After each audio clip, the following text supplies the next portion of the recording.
Hello, and welcome back to another video. Today's video is going to be a very quick one. I have a lot planned for April and I have a lot of editing to do. I've currently got 3 videos, plus I will also have this one to edit and go up in April, and it's currently the 24th of the month.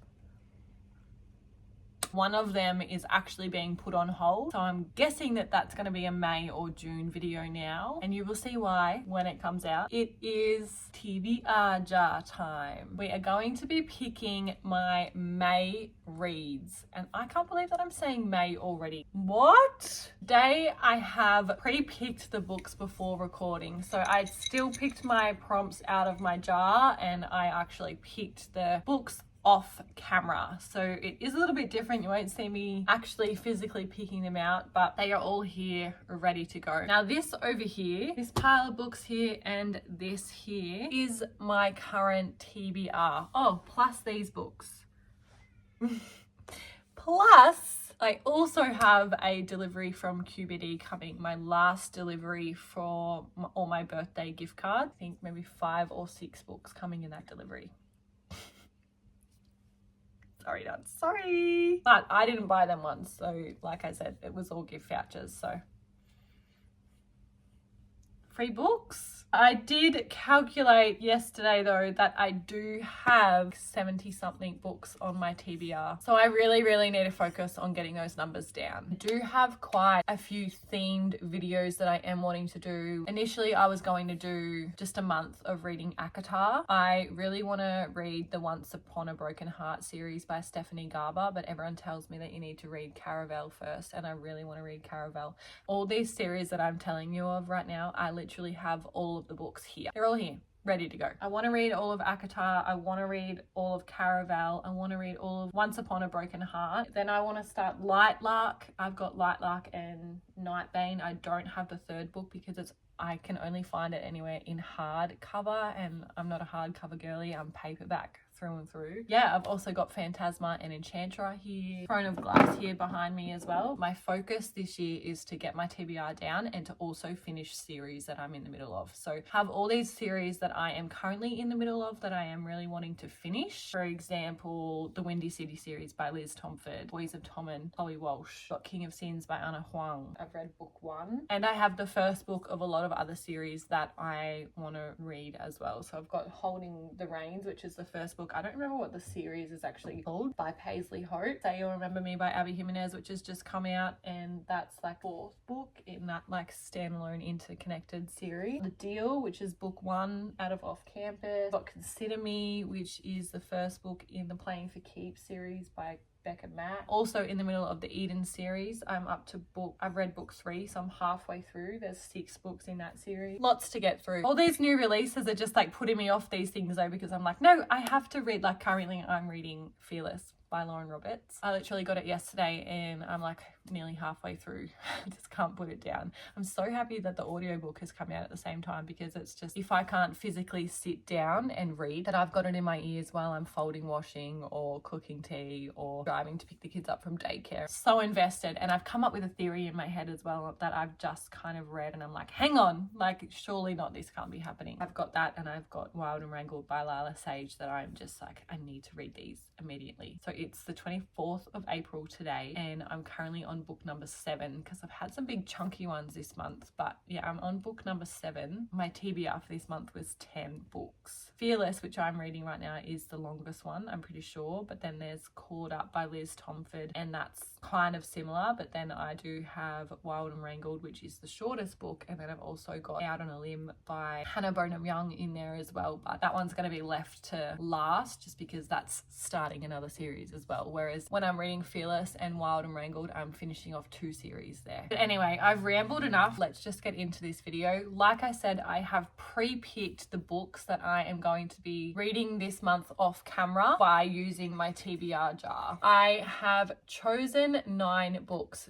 just because number 10 really scares me, and some of these books that I have got in here now are getting quite chunky, so we're going to aim for 9 books for May. But let's just get into it. First book was a random number generator. So when I did it, these were all obviously laid out. These 9 books that I've got in here were on the shelf. This is all just being rearranged to make space down there for my 5 or 6 books that are still coming. The random number generator got me number 13. So that book, funnily enough, we were just talking about all of this, is Caraval by Stephanie Garber. Now, I don't even really know too much about it. Let's just read the synopsis of it because I really just don't know. Remember, it's all a game. What happens beyond this gate might frighten or excite you, but don't let any of it trick you. Once a year, the infamous master legend hosts Caraval, open only to those who have been invited. This year, the week-long game is on Legend's glittering Isla de los Sunes. Oh God.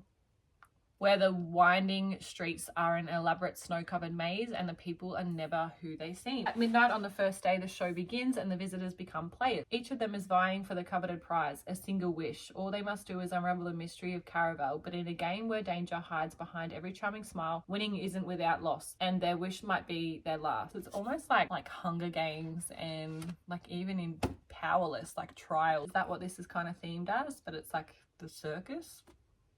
I don't know. So that's book number 1, Caraval by Stephanie Garber. So prompt number 2 was name in the title. With this one, I tossed up between 2 books, Summer in the City by Alex Astor, and then the one that I actually chose was Jasper Vale. So this is book number 4 in the Eden series. The main male character's name is Jasper. We know from the setup of Garnet Flats, which is book number 3, that Jasper and Eloise have somehow fallen into a fake marriage. Eloise is like, no, let's get me out of this, like let's get divorced or whatever, and Jasper's like, no, let's stay married. So yeah, Eloise is kind of always known as like the one that's by the book. She's one of the most responsible and she never kind of goes out and does anything reckless. When she goes to Vegas and comes back a married woman, it's very out of character. Jasper really wants them to stay married for at least 3 months so that he can take her as his wife / date to a wedding. So I'm very interested to see where this one goes. Anyone has seen any of my reviews about the books that are in the Eden series, you'll know that I just really love it because it's cowboy romance, small town vibes, but all the books are like cowboy romance with a side of suspense. Like there's always some ulterior motive or something else happening at the time. It's not just pure cowboy romance. There's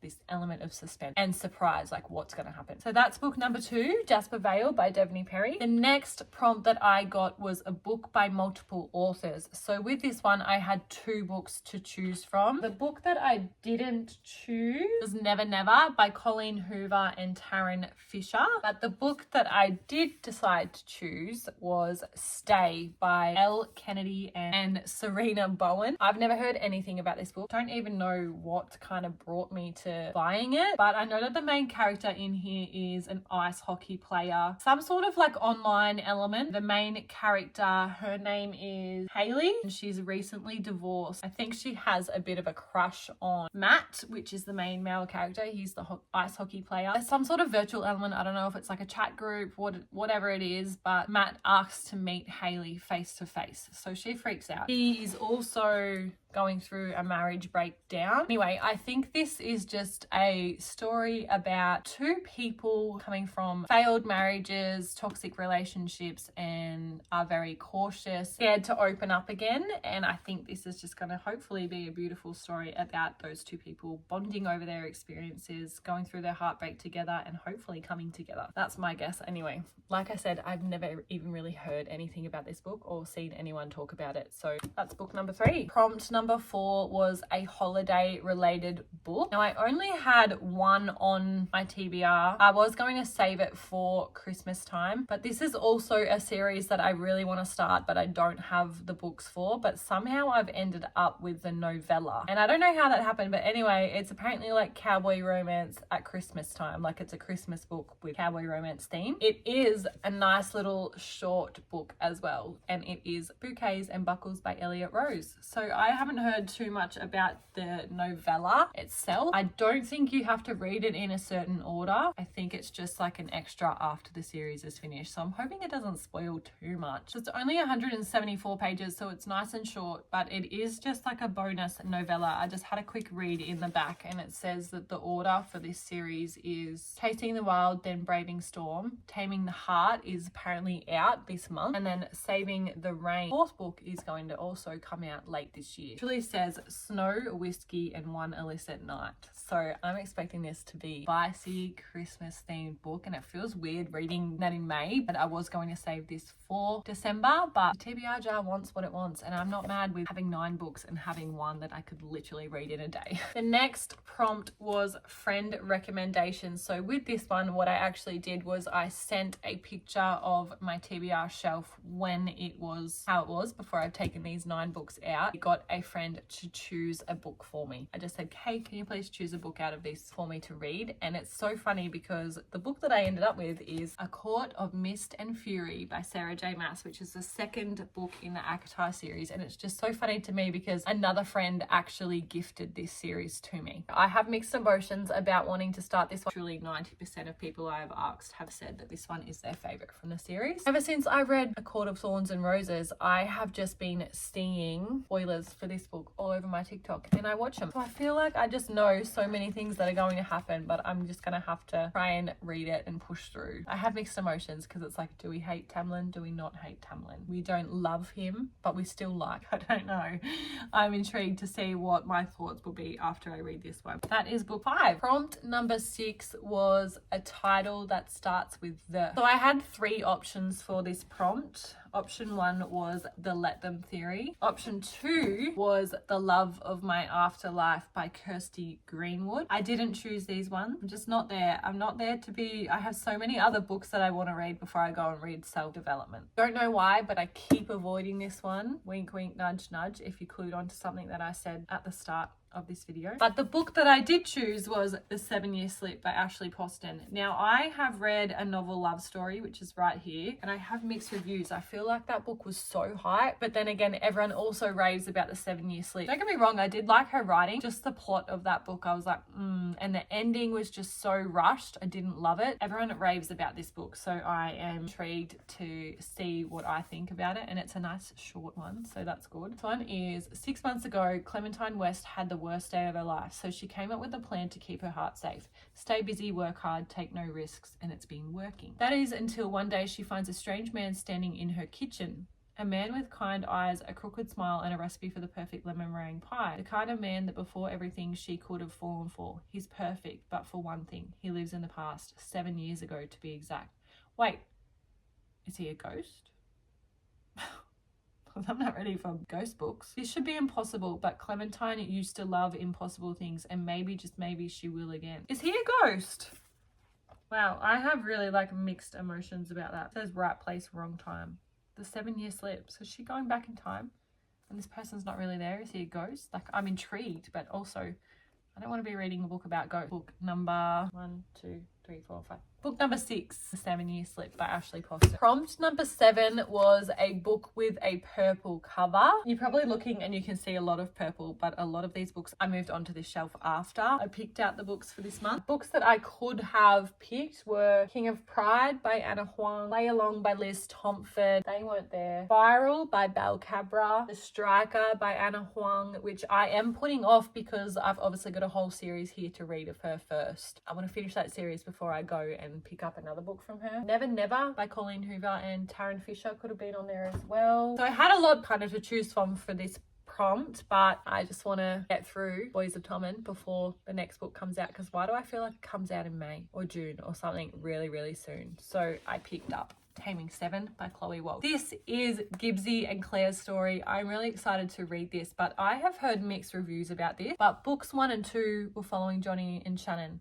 Books 3 and 4 were following Joey and Aoife. And then you just get one book, Claire and Gibbsy, which I get it. They're side characters. Their relationship is hinted at in every book so far. So I kind of expected theirs to be a 2-book story as well, but it's just a 1, and dare I say, it's the shortest book so far. I've heard mixed reviews about this book. I have heard a lot of people say that it's definitely the least favorite of the series by far so far. But I am really intrigued by these two. I absolutely love their relationship, their banter, and I'm so excited to see what they've kind of been up to behind the scenes that we have not been seeing. So, because I absolutely love Gibbsy. I just think he is so funny, and honestly he just makes the other books because he's just such an important side character literally in every book. He is Johnny's best friend. He's there, he supports Shannon, he's there to help and save the day with Aoife, befriending Joey as well. I feel like he's just such a lost soul, perceived as like this player, but I just feel like there's so much reasoning for this. You see it in the other books that he's like, no, she's my end girl, like I'm not going to go and ruin that in high school. He has this conversation with Johnny, he's like, I'm not going to go and ruin that in high school because the chances of high school sweethearts getting married and having a life together is whatever percent. So he has that like stuck in his head that he's not going to date Claire and he's going to wait until they're out of school and then he's going to go all in on Claire. That's his kind of like thinking. So I'm really excited to see, and I'm also excited to see Claire's point of view as well, because you don't really get to see too much of it. I'm really excited to read that one.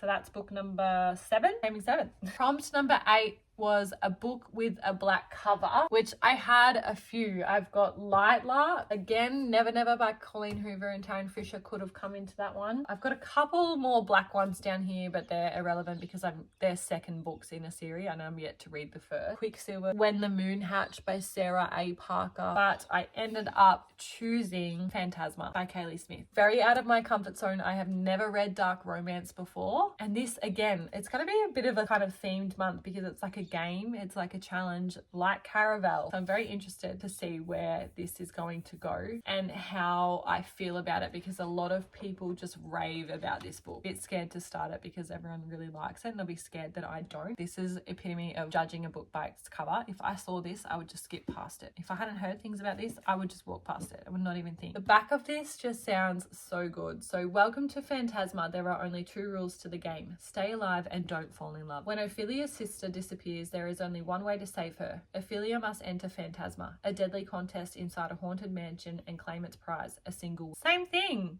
Don't the winners of Caraval get a wish too? I might have to space these books out. If I read one after the other or close together, I might not want to go and read the next one. In a maze of twisting corridors and lavish ballrooms, Ophelia will face 9 challenges, each more dangerous than the last. Just as fear threatens to overwhelm her, a mysterious stranger offers her a bargain. Charming, arrogant, and infuriatingly attractive, Blackwell claims he can guide her through the lethal trials ahead. Ophelia knows she shouldn't trust Blackwell. Worse still, she feels a dark and irresistible attraction drawing them closer and closer. And in Phantasma, the only thing deadlier than losing the game is losing your heart. Does that not sound really good? That just pops out to me so much more than Caraval does, but they just sound so similar. I'm excited to get out of my comfort zone. That was another goal of mine this year, is to get out of my comfort zone and try new genres. That is definitely the epitome of that. The final prompt that I got was a new release. I have obviously gotten a few new books that have just come out. I'm reading Fearless by Lauren Roberts, and then I have got Wild and Wrangled by Lila Sage next, ready to go. But there are some other ones on here that I also have got that are new releases that have just come out in the last month or two. Abby Jimenez, Say You'll Remember Me. Spiral has just come out by Bel Cabra in the last couple of months. First Time Caller by BK Boris. Summer in the City by Alex Astor. The Let Them theory could kind of fall into that. And then also Out of the Woods by Hannah Bonham Young could come into that category as well, but I am yet to read the first book of that series, Out on a Limb, which I said is on my TBR April, but I am yet to get to that one. But the book that I decided to go with was Tessa Hastings' The Conditions of Will. So for those who don't know, she is the author of the Magnolia Parks universe. She also had another book after Magnolia Parks called Never, and I think that's like, someone has said to me that that's like a Peter Pan type spin-off or something like that, but that doesn't really pull me. But this one does, and when I tell you why, just let me read the back. Let me read it. The Magnolia Parks universe is based in London. This again is based in London. London-based Georgia Carter has long been estranged from her wealthy, conservative South Carolina family until she gets the text, "Dad's dead." As Georgia returns for the funeral, she is reunited with her favourite brother Oliver and meets his AA sponsor Sam. Georgia and Sam are instantly drawn together, but Georgia can't help noticing how her brother looks at Sam, and the last thing she wants to do is hurt her only real family. Tensions rise when their father's will reveals an inheritance to a mysterious stranger. Find out who, and more importantly why, Georgia, Oliver, and Sam set off on a road trip to uncover the truth about their father's life. As secrets, both old and new, threaten to push the Carters beyond breaking point, there are only so many cracks a damaged family can take before it shatters. Like, does that not sound incredible? Floppy! Love a floppy book. I feel like that just sums it up, really. I'm hoping now that this book's done, like, where's the next Daisy book? If she saw that, she scares me, honestly. She shares comments and stuff and, like, replies to people on Instagram when they ask for, like, the Daisy book and stuff, and she is just brutal. I love it. I am all here for it, but she scares me, which is why I will never comment on anything of Jessa Hastings. You will not see my name under any of her posts. Let's just do a little recap, shall we? So the 9 books that we are reading for the month of May, hopefully, is Caravel by Stephanie Garber, which was a number generator prompt. Name in the title prompt, Jasper Vale by Devney Perry. A book by multiple authors was Stay by Elle Kennedy, Serena Bowen. A holiday-related book was Bouquets and Buckles by Elliot Rose. And recommendation was A Court of Mist and Fury by Sarah J. Maas. Title that starts with the word The 7-Year Slip by Ashley Poston. A book with a purple cover, Taming 7 by Chloe Walsh. A book with a black cover, Phantasma by Kaylee Smith. It's probably more red now that I think about it, but it's got black on it, so it counts. And finally, a new release, which is The Conditions of Will by Jessa Hastings. Oh, it's a heavy stack this month, guys. So here is the stack for May. I have a very mixed stack this month, and I'm really looking forward to reading all of these books, to be honest. Well, probably not all, like I can already tell you which one's going to go at the bottom of the list, but I won't tell you that. I'm definitely going to have to space these out a bit. I've got Caravel and Phantasma, which are kind of similar. I've got another fantasy there. Cowboy romance, that's just cowboy romance, but Christmas themed romance. Oh, I lost the books, you guys, but anyway. That's going to do it for me. I said that this was going to be a very quick video, and it just has not turned out to be quick. So I don't really know if picking the prompts off camera really worked in my favor to be quicker today. But anyway, that is it. This is my favorite video ever to film. I love TBR videos. Make sure you like and subscribe, and I will see you in my next video really soon. Really, really soon. Bye.